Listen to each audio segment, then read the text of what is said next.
ദൈവനാമത്തിന് മഹത്വമുണ്ടാകട്ടെ. നമ്മുടെ കർത്താവായ യേശുക്രിസ്തുവിൻ്റെ നാമത്തിൽ എല്ലാവർക്കും എൻ്റെ സ്നേഹവന്ദനം. ക്രിസ്തുവിൽ ഉള്ളൊരു മനുഷ്യൻ, മഹാനായ പൗലോസ്, ഭാഗം 230. നാം ഒടുവിൽ കാണുന്നത് പൗലോസിൻ്റെ കാരാഗ്രഹ ജീവിതമാണല്ലോ. തന്നെ സന്ദർശിക്കുന്ന എല്ലാവരെയും സ്വീകരിച്ച് സംസാരിക്കുവാനും അവരുടെ സേവനം സ്വീകരിക്കുവാനുള്ള ഒരു സ്വാതന്ത്ര്യം ഇവിടെ അനുവദിച്ചിരുന്നു. അതുകൊണ്ട് പലരോടും സുവിശേഷം പറയുവാനും ചിലരെ തടവിൽ വെച്ച് തന്നെ ഒരു പൊതുജനനാനുഭവത്തിലേക്ക് കൊണ്ടുവരുവാനും പൗലോസിന് കഴിഞ്ഞു. ഇതിന് പുറമെ 4 ലേഖനങ്ങളാകുന്ന അമൂല്യ നിധി കൊണ്ട് ക്രിസ്തീയ സഭയെ ധന്യയാക്കുവാനും ലോക സംസ്കാരത്തെ നന്മയ്ക്കായി സ്വാധീനിക്കുവാനും പൗലോസിന് കഴിഞ്ഞു എന്നുള്ളത് ഒരിക്കലും നമുക്ക് മറക്കാൻ കഴിയത്തില്ല. ദൈവത്തിൻ്റെ വഴികൾ അത്ര അപ്രമേയമാണ്.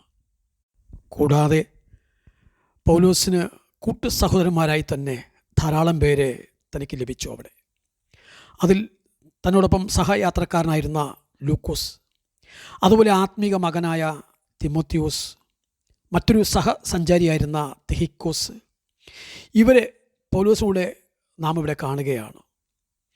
ലേഖനങ്ങളിലെല്ലാം നമുക്കത് പിന്നീട് കാണാൻ കഴിയുന്നുണ്ട്. മാത്രമല്ല, വേറെ 2 പേരായിരുന്നു ദേമാസും മർക്കോസും. ദേമാസ് പിന്നീട് പൗലോസിനെ വിട്ടുപോകുക എന്ന ഒരു ചരിത്രം നാം കാണുന്നുണ്ട്.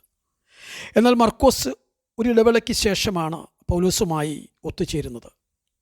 ആദ്യ യാത്രയിൽ പെർഗയിൽ വെച്ച് പൗലോസിൽ നിന്നും അകന്നുപോയ മർക്കോസ് ബർണബാസിൻ്റെ ശിക്ഷണത്തിൽ ഒരു തിരിച്ചുവരവ് ഇവിടെ നടത്തുകയാണ്. പൗലോസിനും ഇതിനകം വലിയൊരു മനമാറ്റം വന്നിരിക്കുന്നു. ഇങ്ങനെ മർക്കോസ് പൗലോസുമായി രഞ്ജിക്കപ്പെടുകയും പൗലോസിൻ്റെ അവസാന ദിവസങ്ങളിലും മർക്കോസ് ഉപയോഗമുള്ളവനായി ഭവിക്കുകയും ചെയ്തു. കൂടാതെ അരിസ്തർഹോസും എപ്പഫ്രാസും പൗലോസിൻ്റെ സഹബദ്ധരായി തന്നെ കൂടെ ഉണ്ടായിരുന്നു. എന്ന് വെച്ചാൽ അവരും പൗലോസിനോടൊപ്പം കാരാഗ്രഹത്തിൽ താമസിച്ചിരുന്നു എന്നർത്ഥം. പൗലോസിനെ തടവിൽ ശുശ്രൂഷിക്കുന്നവരുടെ കൂട്ടത്തിൽ ഒളിച്ചോടിയ ഒരു അടിമയുണ്ടായിരുന്നു. പേര് പ്രയോജനമുള്ളവൻ എന്നർത്ഥമുള്ള ഓനസിമോസ്. കൊലോസ്യയിലെ ഒരു ധനികനായ ഫിലമോൻ്റെ വകയായിരുന്നു ഈ യുവാവ്, അടിമ. യജമാനൻ്റെ വക ചിലതൊക്കെ മോഷ്ടിച്ചിട്ട് ഈ ഓനസിമോസ് അങ്ങ് അകലെ റോമിലേക്ക് കടന്നു കളയുകയായിരുന്നു. പിന്നെ എങ്ങനെയാണ് പൗലോസുമായി ഈ അടിമ ബന്ധപ്പെട്ടതെന്ന് അറിയുന്നില്ല. കയ്യിലെ പണം തീർന്നിട്ട് അരിഷ്ടനായി അലഞ്ഞു തിരിഞ്ഞ് നടന്നപ്പോൾ എപ്പഫ്രാസോ മറ്റോ കണ്ടുമുട്ടി പൗലോസിൻ്റെ താമസ സ്ഥലത്ത് കൊണ്ടുവന്നതായിരിക്കുമോ എന്ന് വിശ്വസിക്കപ്പെടുന്നുണ്ട്. എന്തായാലും ഓനസിമോസ് വരേണ്ട ഇടത്തു തന്നെ വന്നു ചേർന്നു. സുവിശേഷം നല്ലവണ്ണം മനസ്സിലാക്കിയ യുവാവായിരുന്നു അവൻ. എഫെസോസിലെങ്ങാനും വന്നിട്ടുണ്ടെങ്കിൽ പൗലോസിനെ കണ്ടിരുന്നു എന്നും വരാം. ഇപ്പോൾ ഓനസിമോസ് ഇതികർത്തവ്യമൂഢനാണ്, നിസ്സഹായനാണ്. നോക്കൂ, ഈ യുവാവ് പൗലോസിൽ നിന്നും സുവിശേഷം കേട്ട് അങ്ങനെ പൗലോസിനോടൊപ്പം ഈ യുവാവ് വിധേയപ്പെടുകയാണ്. തടവിൽ പൗലോസിനെ സന്തോഷപൂർവ്വം ശുശ്രൂഷിച്ചുകൊണ്ട് തൻ്റെ ജീവിതം ഒഴിഞ്ഞു വെക്കുന്നു.